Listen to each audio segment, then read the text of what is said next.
Thanks for having me. I'm going to take a little time here to talk to you about sharing some information about the opportunities for partnerships that are happening that benefit all of our communities and our companies. And many of these partnerships are flowering today, and I want to highlight some things about them. I'm going to find myself looking down at my notes a lot because I have a lot of numbers to throw at you, and that's the only way I can keep all of them straight. So let me start by stating the absolute obvious. The Asia Pacific is a home of a lot of internet users.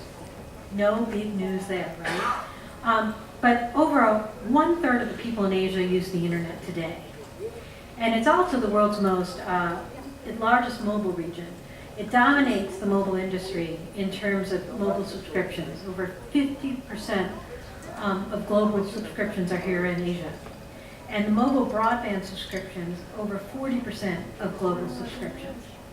And these proportions are only going to grow as more and more people in Asia Pacific come online. And there are a lot more people in Asia Pacific to come online, an overwhelming number, right? I mean, you know, people will say 1 billion. It's more than 1 billion people that we can bring online in this region. So those are great opportunities for the future. And while there are lots of people not yet online, we're home to some of really active users. People who are engaged in social and entertainment, people who are using the internet to really drive their businesses, small, medium, and large. And mobile social is really the hottest digital trend right now. The number of the people in this region who are accessing social media from their mobile devices is jumping at an impressive 32% per year in the past year. It's 900 million. In fact, it may have already crossed the threshold into 100 million. 100 million, 1 billion. And that's very exciting. Now, I'm based in Singapore, so I have a very Southeast Asia focus because it's my neighborhood.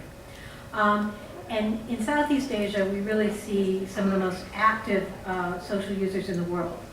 And active users of the internet.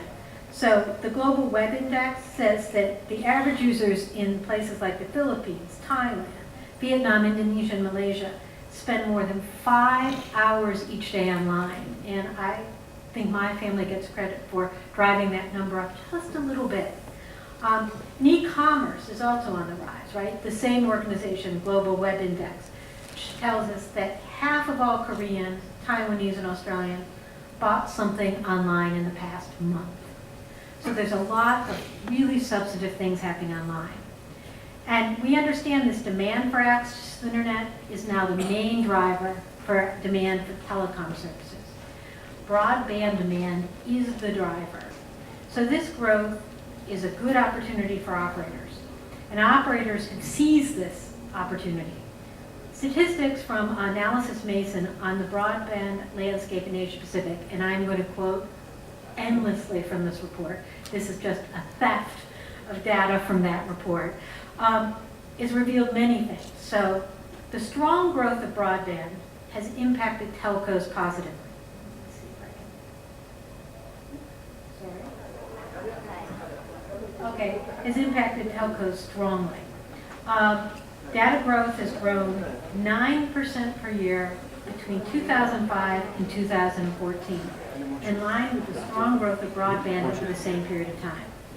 The proportion of industry revenue from data services has exceeded 50% in countries like Australia and Hong Kong. The proportion of industry revenue from data services in countries like Thailand and Malaysia has exceeded 40%. These are big and important numbers.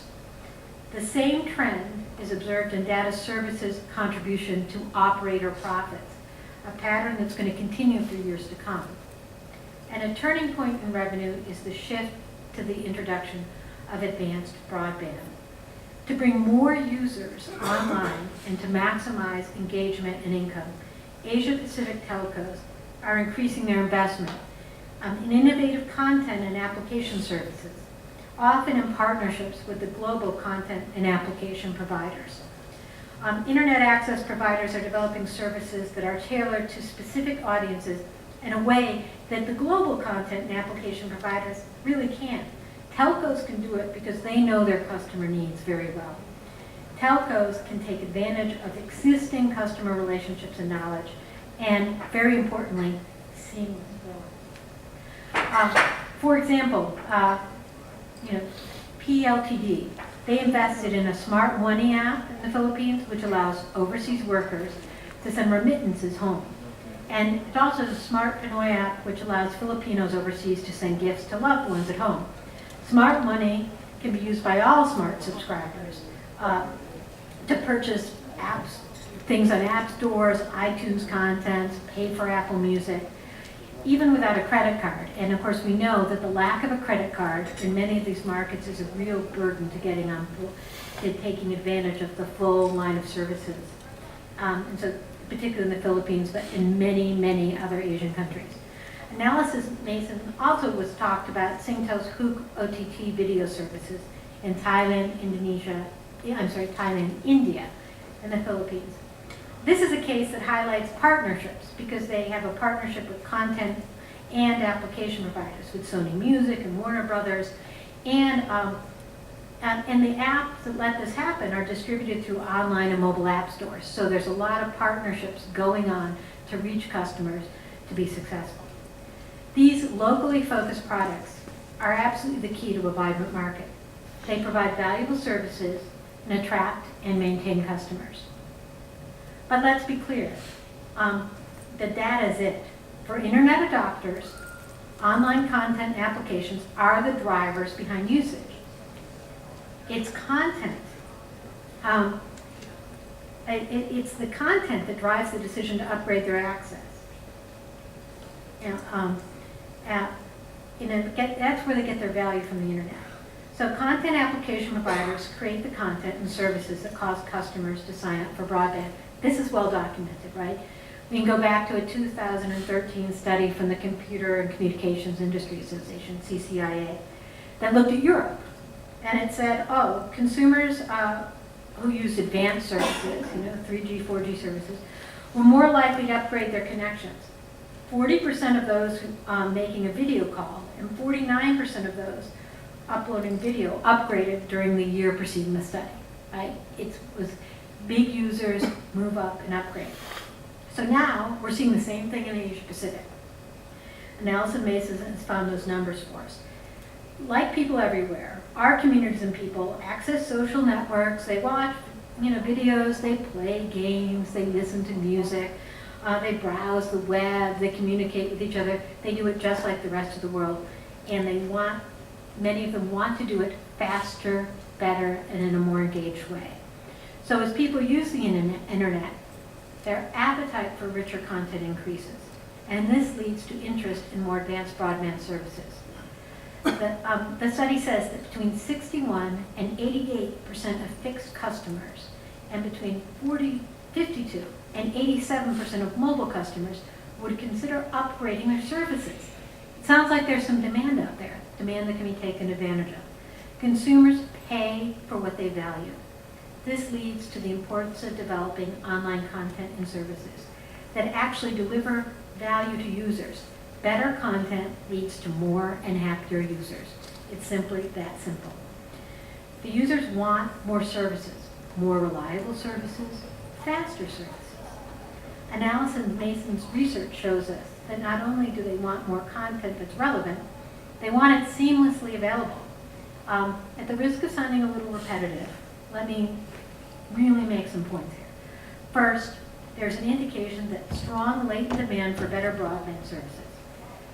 Users' willingness to pay is over 30% higher than their current spend. More than 50% of users would consider upgrading at the right price and quality. It's greater than 50% for mobile users. It's greater than 60% for fixed users. Second, this demand is driven by online content and services. The survey found that a significant portion of broadband users are interested in upgrading, linked to the usage of advanced online services such as video. But 71% of 4G users watch online video regularly, compared to 68% of 3G users and just 52% of 2G users. 69% of mobile upgraders use videos several times a week. or more, compared to 57% of non-upgraders.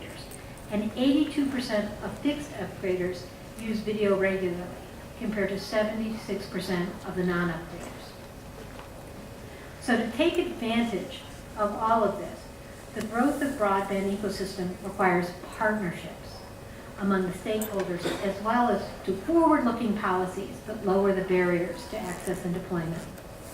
Both demand-side and supply-side barriers are fundamental issues for growing the broadband ecosystem and getting more users online. For instance, it's interesting, the lack of awareness of the benefits of the internet is a significant barrier to internet take-up.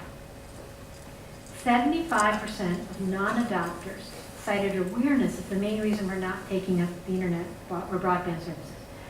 The majority of these non-adopters have never used the internet before.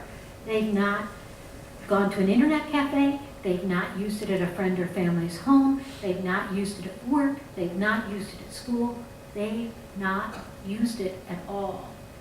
And so this lack of experience derives a lack of awareness of the benefits. We can fix that by expanding exposure. And then it's interesting, even when people start on a phone or start to get a data plan, find that they really are paralyzed in understanding what that data means. They've heard all sorts of stories about massive charges. So when they're provided with tutorials that are easy for them to understand, they actually increase their data usage and they go on to purchase more. The availability of relevant localized content is another significant barrier. Analysis Nason found that countries with low broadband take-up, so these would be the less developed markets, and 40% of the top websites are not in local language. So of course the internet's not useful to them. This is compared to less than 5% in countries that are more developed with more usage. So we need to do a better job of promoting local language content to make a more viable and useful internet for people in their homes. The good news is that content and application providers, operators, and governments are forming innovative partnerships to lift the barriers to internet availability and adoption and usage. Let me talk about a little bit of an access project that I know a little bit about, Project Loon. Now, Project Loon is an example of a content and application provider, in this case Google, partnering with operators to improve availability.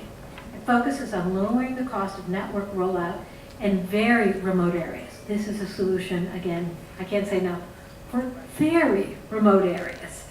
And it improves an operator's business case because of how it can drive down costs. Loon uses balloons that travel at very high altitudes. And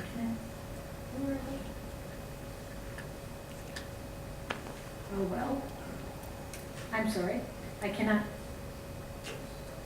Oh, that's good. Okay, at very high altitudes. And then to provide high-speed wireless, but it only works in partnership with local carriers. Project Loon relies on a number of enablers for its success.